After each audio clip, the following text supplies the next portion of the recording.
Hello everyone. I struggle with how to start this one because I've spent the day relaxing a bit and I was looking at the Open University's transgender equality in the workplace course, and I thought I might actually take it, okay, because I thought I need some education myself.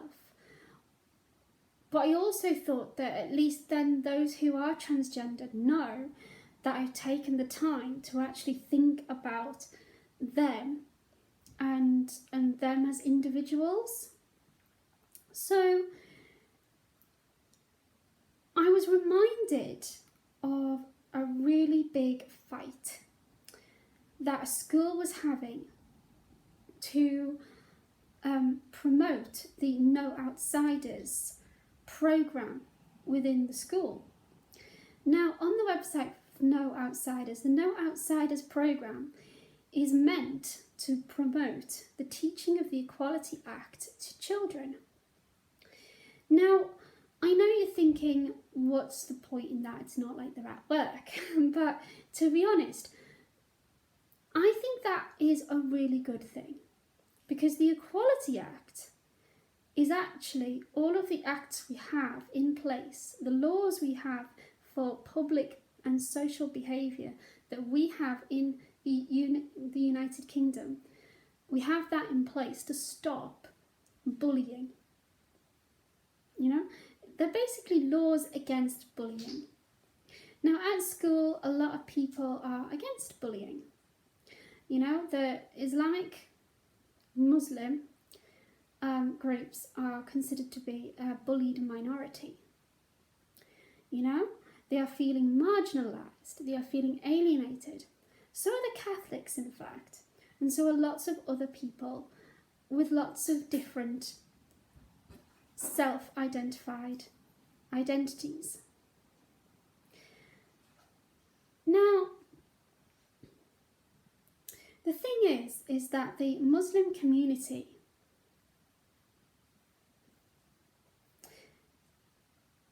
who were at this school in 95%, and it wasn't just the Muslim community but the Christian communities, the Catholics didn't necessarily want this lesson being taught. And I think that they didn't want it because they knew that it had the label LGBT, and they were saying how it's 95% and a Muslim school, therefore it should go by Muslim values, so followers of Muhammad, Islamic values. And in Islam and Roman Catholicism, they do have, and Judaism in actual fact, they do have a few issues with homosexual and lesbian behaviours. They theologically don't like the idea of this because it wasn't God's intended plan for people. I know this because I did religious studies at university. But I still think, personally, that this should be allowed in education. Because at the end of the day, they are going to meet people, especially when, even though they are primary school children, they are going to meet people who live differently to them. You can't say that you want to live in a diverse nation without acknowledging the laws of the land. And by refusing the No Outsiders program, you're more or less refusing the laws of the land that we live in. Or at least that's my opinion. So when this whole hoo-ha came out, it came out in the media as they're trying to teach sex education to our small children by introducing books on transgenderism and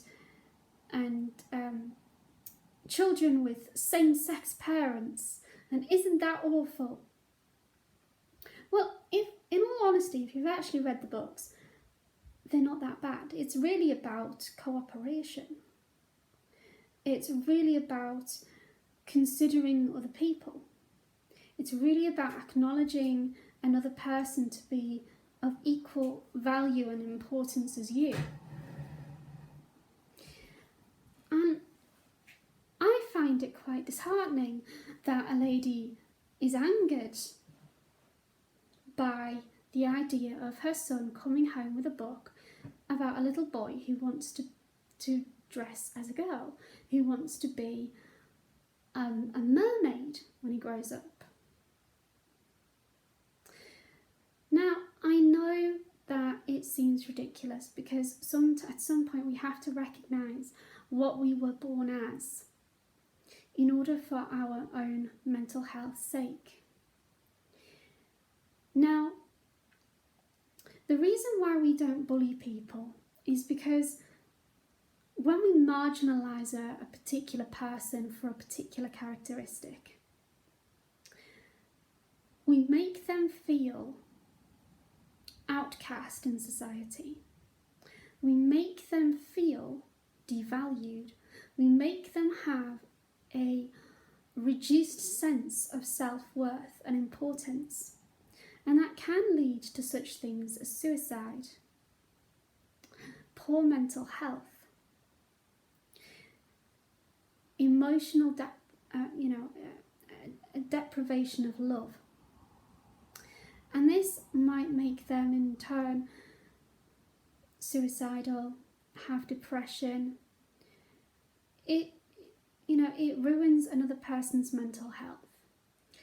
And if we're honest, for years we have been teaching about religious studies to people. We have taught people about different faith groups, and in secondary school we have blatantly taught people how we feel about particular people with particular characteristics that they can't change. I'll give you an example. If it is true that the Old Testament is in fact the Torah of Christianity, then whilst as a child, because I was a female, I had to behave in a particular way. And more importantly, as an adult, I have come to know, as a young teenager, I came to understand that most Catholics actually didn't think that I was worthy to serve at the altar. Theologically speaking, because I was a female, I should not have been allowed to serve at the altar. And due to Leviticus, because I am a disabled person, I would have been considered as unclean, and am still considered as too unclean to serve the altar. So really, under the new Pope, I would not have been allowed, if I was younger, to be an altar server like I was when I was younger. Now, the knock-on effects of that would be that I didn't really feel that included in society. I didn't feel cared about. I didn't feel considered. I didn't feel like I was being treated as an individual with my own opinions, and that my opinions, though they are not fact, are important enough to be addressed. Now,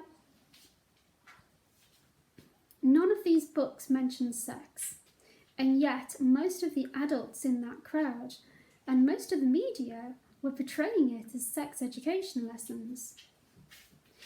There are many reasons why you might have two genders, two mummies. For example, Daddy might be divorced and dead, and therefore your mama might pour you a cup to drink, and your mummy might take you to school because they share responsibility.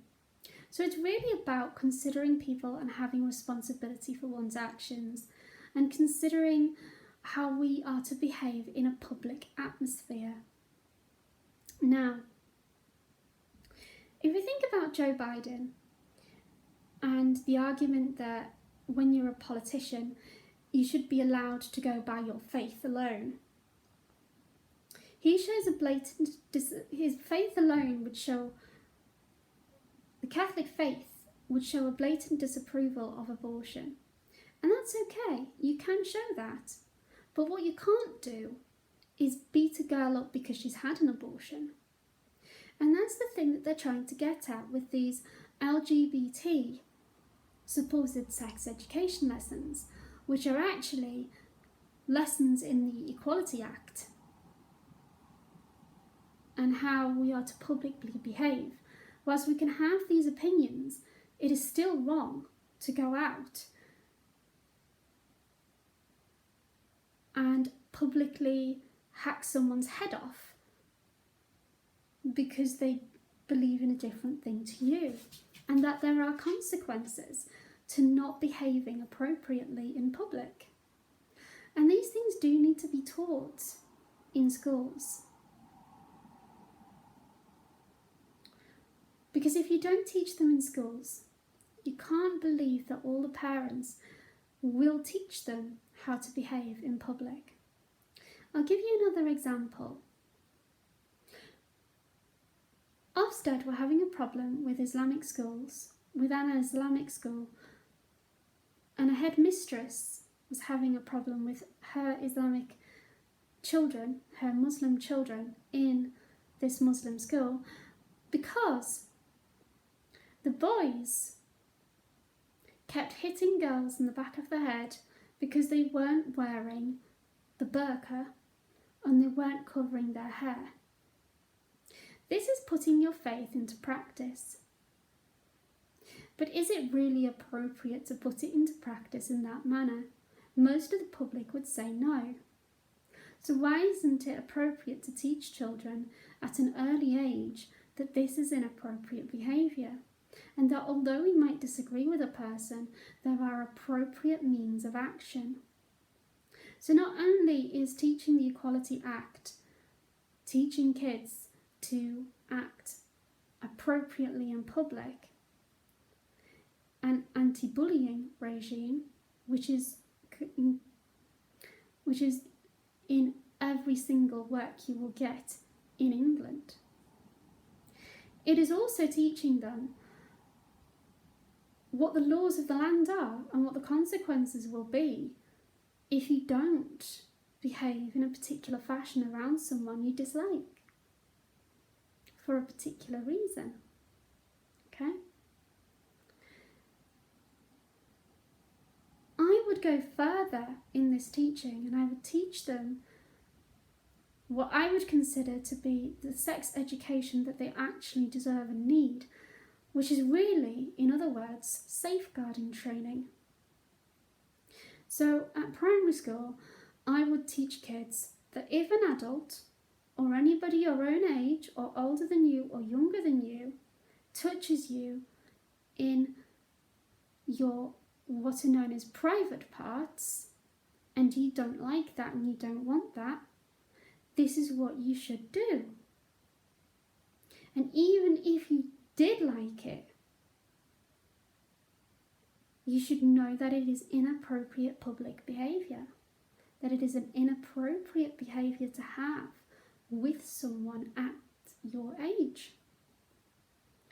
So that then they would know that they are being sexually abused, that they would know what they themselves, they would be empowered enough to be able to find an adult to do something about that with.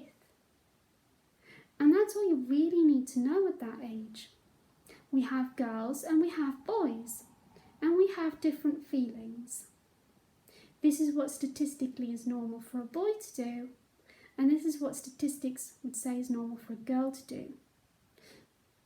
But you shouldn't treat a person badly because of the way that they think.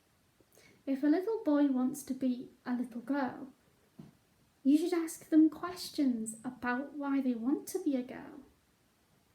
Because you might find that it's not gender dysphoria at all. You might find that he feels that little girls are allowed to do things that he's not allowed to do, and that he would like to do, that are blatantly unfair.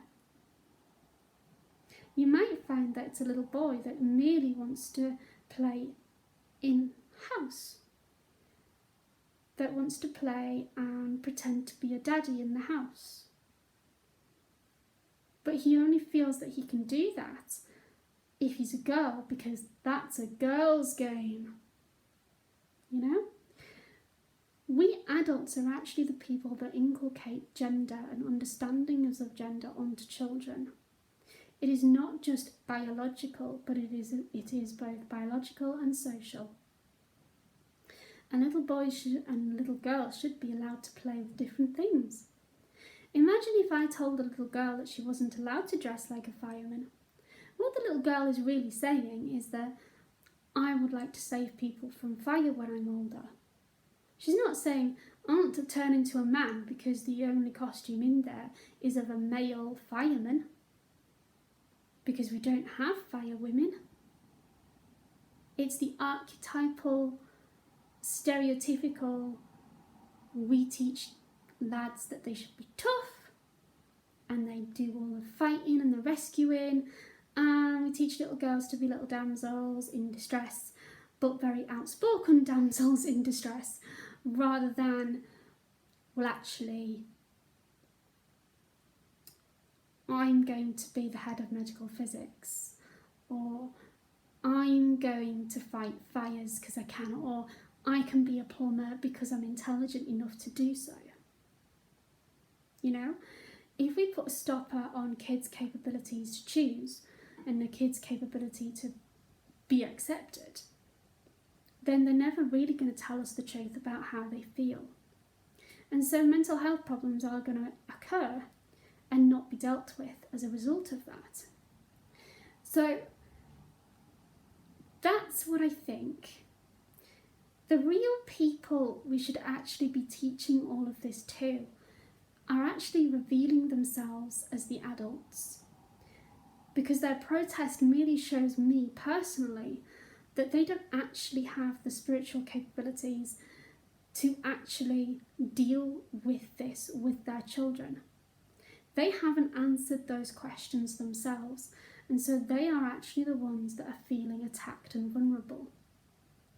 When really, as adults, we should have already have dealt with our feelings and how we feel about it. You know? We should show disapproval without fury. Or in other words, we should learn to disagree without rancour. Because that is true forgiveness. You know? And acceptance is actually important in society. But with the parents, it actually just goes to show how little they actually know about the place that they are living in and how inculcated into their own little worlds they are when one of them at the protest doesn't speak a word of English and can't understand the protest. Call me a racist if you like for that, but I think it shows a particular mental attitude to the people around you, especially if that person has lived here for a lot longer than a couple of years. So I better wrap it up there. If you're upset about this video, then tough luck. You know, if you're offended by it, offence is only ever taken. Sorry, I can't help you there. So have a really good day and watch something to cheer yourself up. If you've liked what I've put here and you haven't fallen asleep, please subscribe to my channel. I would really appreciate it if you did. Alright then, see you later and bye bye.